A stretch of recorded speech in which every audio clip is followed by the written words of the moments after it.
Beatitudes. Kwa hivyo hii ni mojawapo ya mahubiri ambayo Yesu alihubiri. Na huo mstari unasema kwamba heri wenye moyo safi, maana watamuona Mungu. Na vile ambavyo unaweza kupata moyo safi, kwa sababu kuna mambo mengi. Biblia inasema kwamba kutoka ndani ya moyo wa mtu mdomo huzungumza. Na kwa hivyo moyo wako ndio huwa umebeba maisha yako.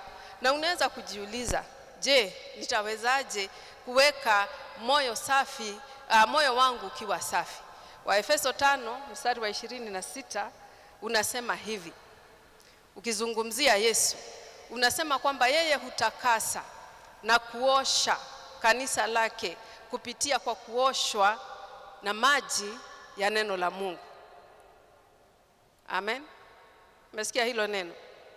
Yesu akizungumzia, Paulo alikuwa anaandika hii barua na akasema kwamba vile kanisa inaweza kuwa iko safi ni kwamba itakubali kuoshwa na Bwana wetu Yesu Kristo, itakaswe na isafishwe kupitia kwa kuoshwa na maji ya neno la Mungu.